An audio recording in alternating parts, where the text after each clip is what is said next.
Bueno, vamos a hablar ahora entonces de optimización de la calidad de imágenes de medicina nuclear, la visión de un médico nuclear. Sabemos todos que los principios de la red de protección son tres y que uno de los que nos junta en este momento es la optimización. La optimización junto con la justificación de la práctica son eh, dos principios que aplican a el paciente, mientras que la limitación de la dosis no aplica al paciente, sino que a los profesionales de la salud que están utilizando este método y al público. ¿Por qué tenemos que hacer protección radiológica?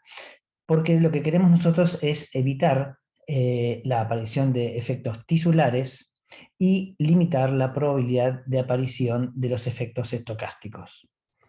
En lo que es estudios diagnósticos, vamos a aplicar los principios ALARA, que son tan bajos como sea razonablemente alcanzable, para que logremos estos dos objetivos.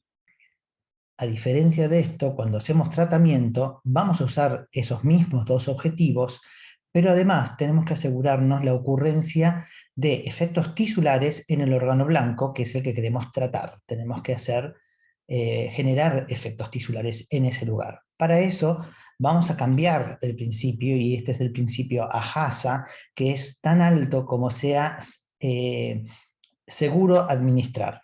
Y acá es donde vamos a empezar a ver que no podemos trabajar los médicos y los tecnólogos solos, sino que tenemos que trabajar junto con físicos médicos, dado que tenemos que, por ejemplo, hacer dosimetría interna. Hay que tener en cuenta cuando estamos trabajando que todos los estudios que hacemos nosotros no son gratuitos en cuanto a radiación. Tienen una dosis efectiva por cada procedimiento, y en radiología los procedimientos tienen alta tasa de dosis. En medicina nuclear hay una variabilidad muy importante en los diferentes estudios, y también de acuerdo a qué protocolos estamos utilizando. Fíjense, cardiología, cómo varía la tasa de exposición y de dosis efectiva que van a tener según el protocolo que vamos a utilizar. Y también podemos comparar un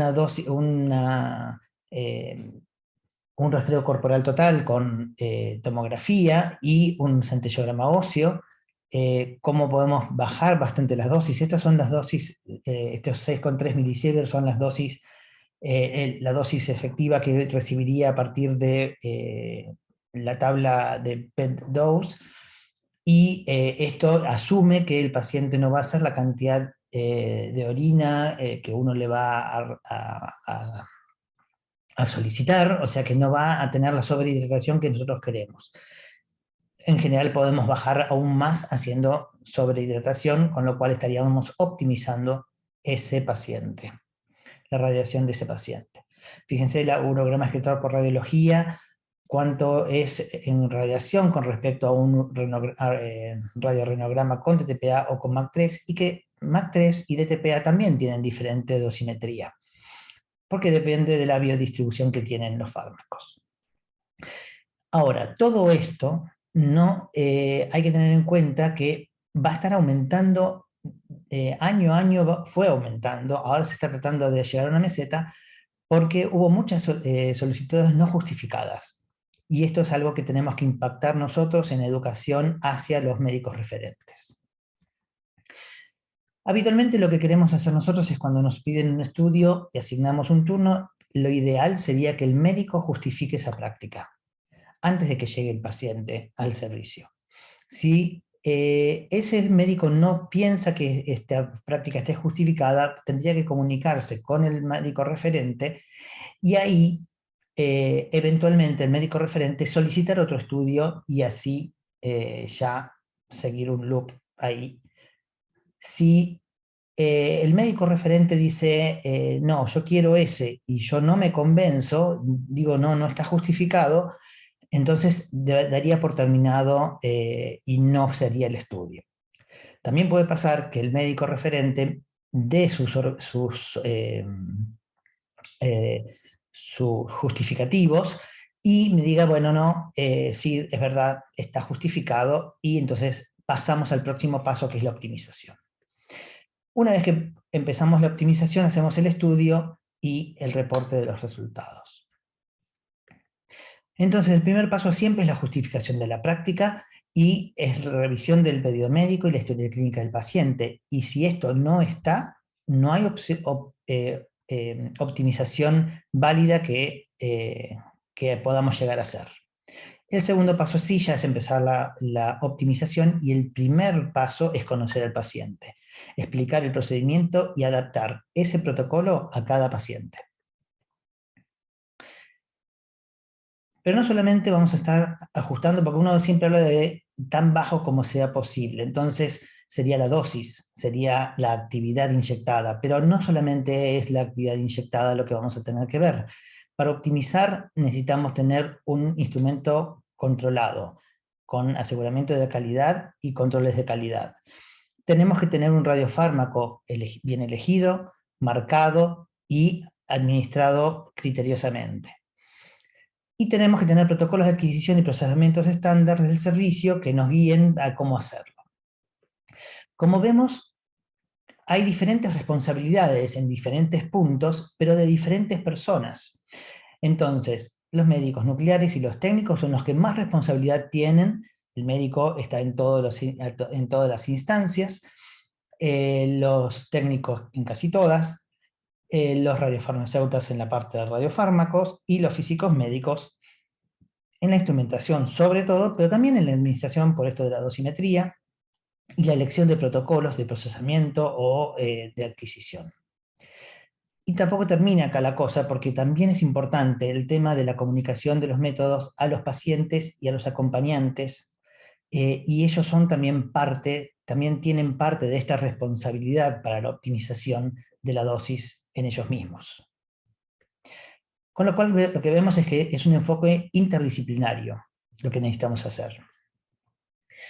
Y todo esto se va a lograr mucho más fácil si tenemos un manual de gestión en el servicio con procedimientos estándar, y que todo el servicio tenga una cultura de seguridad adecuada en protección radiológica. Entonces, ¿cómo nos adaptamos al paciente? Tenemos que adaptarnos de acuerdo a la radiosensibilidad de los tejidos. Los niñitos van a tener más radiosensibilidad que los adultos, y hay que tener en cuenta, por ejemplo, en el centellograma óseo, la gran diferencia en metabolismo que tiene el fosfato. Entonces, los metabolismos van a afectar la biodistribución de este radiofármaco. Entonces vamos a ver cómo hay mucho mayor biodisponibilidad del fosfato hacia hueso en un niño que en un adulto, porque va a estar requiriendo más fosfato el niño. Entonces tenemos que reducir proporcionalmente la dosis administrada, la actividad administrada, para mantener la dosis, ¿sí? Entonces el problema es siempre nosotros confundimos o alternamos la palabra dosis con actividad, por un tema médico y de radiología se nos confunde un poco. Otro tema muy importante es el tema de la insuficiencia renal, o insuficiencia hepática, para el caso de fármacos que se eliminen por esa vía. Si hay una insuficiencia renal y se elimina por vía renal, también va a aumentar la biodisponibilidad hacia órganos órganos blanco y órganos no blanco. Entonces también tendríamos que ver cómo manejamos la actividad inyectada en esos casos. Entonces, cuando hablamos de ALARA, siempre estamos hablando de lo razonablemente alcanzable. Ahora, para eso necesitamos las tablas de actividad de referencia, que van a evitar este problema del razonable. ¿Cuánto es razonable y cómo nos puede ayudar? Y nos ayuda dado que las tablas de actividad de referencia, el objetivo que tienen es tener un nivel de referencia en actividad inyectada. En diagnóstico es ayudar a evitar la dosis de radiación al paciente que no contribuye al propósito clínico de una tarea diagnóstica. Entonces, para eso van a servir estas tablas. Pueden haber tablas físicas impresas y puede haber tablas en la web. Y lo que tenemos que hacer acá es adaptar estos valores que nos dan en forma crítica y reflexiva, según qué sensibilidad tiene el equipamiento, la cantidad de cabezales. Todo esto va a cambiar lo que nosotros tenemos, cómo vamos a administrar esta tabla de referencia, porque es eso, es una referencia. También va a depender muchísimo del paciente y de los acompañantes. El cálculo de las actividades de referencia, les dejo acá tanto aplicaciones para celular como páginas web donde pueden consultar en la práctica diaria, ¿sí? La aplicación en Android no está más en Apple ahora, está bueno porque ya uno lo tiene en el mismo celular offline. Entonces, lo que tenemos que hacer es aprovechar durante la adquisición, aprovechar la actividad inyectada. Vamos a realizar imágenes de flujo y precoz, es decir, vamos a agregar imágenes de 3 fases, realizar radiorrenogramas cuando nos piden cistoretrografías indirectas. Estamos utilizando la misma actividad inyectada para hacer 2 estudios, o la deglución para estudios de cuando nos piden reflujos gastroesofágicos, por ejemplo, o cuando nos piden estudios planares, realizar algún tipo de SPECT si lo necesitamos. También hay que aprovechar la técnica de adquisición, respetando los parámetros y la técnica acá que tenemos en las guías, hacer las imágenes accesorias, utilizar técnicas que generen la mayor, usar estas técnicas que generan mayor dosis críticamente. Por ejemplo, imágenes de transmisión o imágenes SPECT-CT. Ahí tenemos que ser más cuidadosos en el momento de su elección. Importante como para ejemplos de estos, la distancia fuente de detector. Obviamente, cuando no tenemos buena imagen, perdemos resolución, perdemos efectividad del estudio, no estamos optimizándolo al estudio y no tenemos una salida correcta en cuanto al informe. Con respecto al movimiento del paciente, cuando el paciente se mueve yo no puedo detectar bordes correctamente, entonces tampoco va a ser ni específico ni sensible un estudio que esté movido. Entonces es muy importante el tema del movimiento del paciente. En los tiempos post-inyección, si yo quiero evaluar correctamente una estructura, tiene que tener buen contraste. Para eso tengo que respetar los tiempos post-inyección de cada metodología, de cada protocolo diferente. Y, por ejemplo, en este caso de una chiquita con cólico, que podemos ver tranquilamente en un radiorrenograma que este riñón está obstructivo y la curva así lo dice, por más que el paciente ha salido a orinar, estas bajadas son cuando van saliendo a orinar, pero vuelve y sigue reteniendo, y el otro riñón está correcto. Cuando lo hacemos el mismo día, al finalizar este estudio le hacemos el centellograma renal y vemos que hay una retención en la pelvis, estamos seguros de que eso es porque el paciente está obstruido, entonces necesita más tiempo este riñón para poder evacuar. Fíjense que la cuantificación me da 56%, y si yo lo espero al día siguiente, va a lograr eliminar esa captación, y entonces ahí va a tener una cuantificación real. Eso también es importante, tener los tiempos del paciente, de evaluar críticamente lo que le pasa al paciente para poder tener un resultado correcto, porque si no, la calidad de la imagen, que en sí como calidad de imagen es buena, tiene buenas cuentas y demás, calidad médica de informe no tiene. Entonces eso es importantísimo. Para la adquisición, en cuanto a agregar estudios de SPECT-CT, es importante seleccionar en qué momento vamos a agregarla. Esto le va a generar mayor dosis al paciente, con lo cual tiene que estar justificada la utilización de la TC, de la tomografía computada, para, como fue el caso de este chiquito, con un divertículo de Meckel que no estaba en el lugar habitual y que estaba en un apéndice retrocecal ascendente. También esta cuestión de generar estudios de rastreos en los cuales nos aparecen imágenes que no sabemos qué son, ¿sí? O dónde están, para saber exactamente o cómo lo vamos a categorizar en el informe, podemos usar imágenes de transmisión que nos van a ubicar que estas imágenes son, por ejemplo, contaminación en el pelo, detrás de la oreja, o que esto de aquí en realidad era una contaminación en su vestimenta. Entonces, es muy importante tener en cuenta estas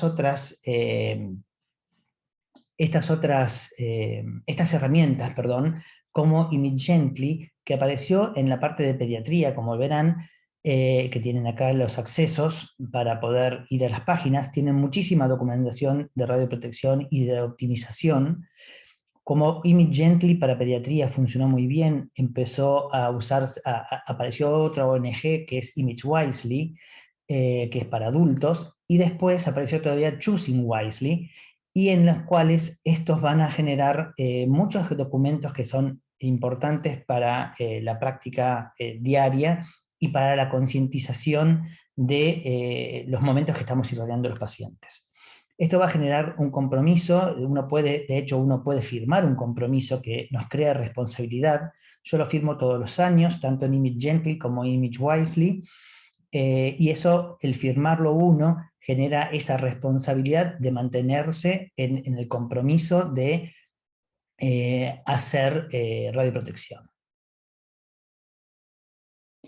Entonces, un estudio óptimo es aquel que, estando justificado, genera la menor dosis efectiva en el paciente y su entorno. Entonces, la actividad administrada es la adecuada para el paciente. Tanto a LARA como a JASA son aplicados acá. El radiofármaco se distribuye como debe, porque lo marcamos bien y lo controlamos. El paciente es informado de los métodos y procedimientos de radioprotección, o sea que podemos hacer que elimine más rápido. Pero también es importante, para hacer óptimo este estudio, que genere un reporte confiable. Y para eso tiene que ser adquirido y procesado según estos procedimientos estándares, adaptados críticamente, leídos según procedimientos validados. Usar la workstation, no usar un papel, no usar una JPG o un PNG para informar, porque eso no está validado. Poseer la mejor sensibilidad y especificidad que se pueda obtener aplicando estos protocolos. Y poseer la menor cantidad de artificios alcanzables. Eso es con los controles de calidad. Esto realmente es importante y es un enfoque totalmente interdisciplinario que tenemos que tener todos el mismo compromiso y la responsabilidad de trabajar juntos para generar un estudio óptimo. Muchas gracias.